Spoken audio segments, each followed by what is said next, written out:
The verdict was clear. 58% of voters approving a ballot measure making Oregon the first state in the country to decriminalize possession of small amounts of illicit drugs. Police would no longer make arrests, but instead issue tickets for small amounts of those drugs. Millions of dollars from marijuana sales would create a drug treatment and recovery services fund to help people battling addiction. Here are a couple of ads from the Yes campaign.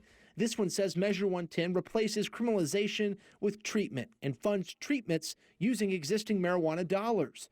This one says 110 expands access to life-saving drug treatment. All right, I'm going to play this ad for you, and then I'm going to ask you one quick question. We spent a half hour in downtown Portland showing people the ad where it says Measure 110 expands access to life-saving drug treatment. We then asked a simple question. What do you think of when you hear drug treatment? Half answered it this way.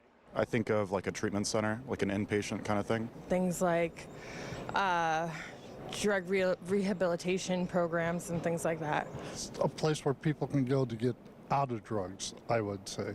I guess a drug treatment center would be almost like a hospital, you would think, because people need the medication and the medical care to get off these hard drugs. However, Measure 110 dollars don't directly pay for those services, things like inpatient treatment or detox for people who have insurance. Because of the Oregon Health Plan, Oregon's Medicaid expansion program, that's almost the entire population. The director of one residential treatment facility says most of its clients are on the Oregon Health Plan. The measure was 17 pages long. It's a complicated government formula that wasn't written into the 17 pages. But Mike Marshall is the executive director of Oregon Recovers. He says voters were sold a bill of goods with Measure 110.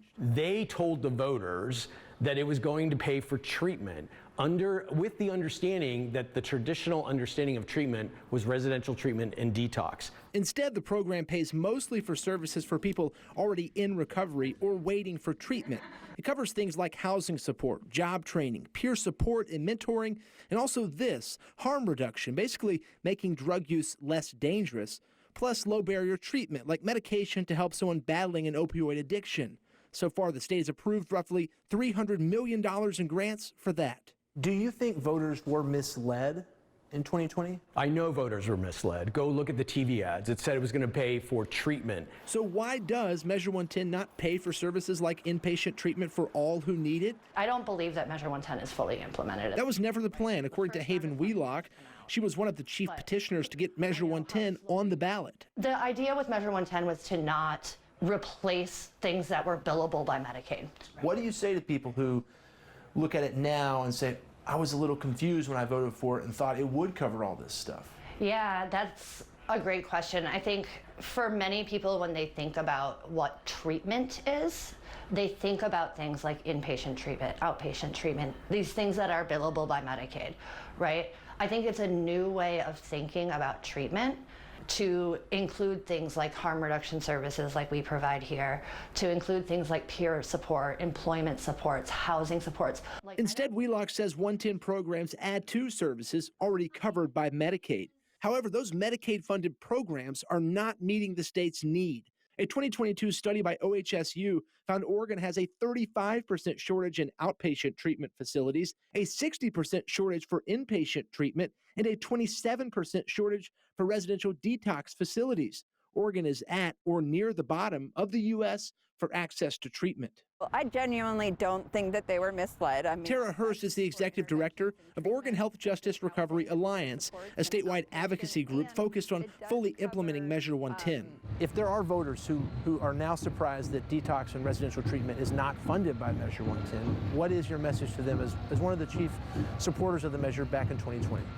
Yeah, so I would say that ultimately sobering centers and detox can be covered in Measure 110. What the council chose to fund is also different. It's a system. I can't say it enough. It's a system that we have to fund.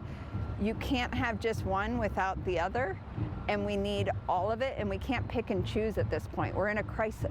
Hurst says Measure 110 funds life-saving services that get people ready for treatment or help them continue their recovery after treatment.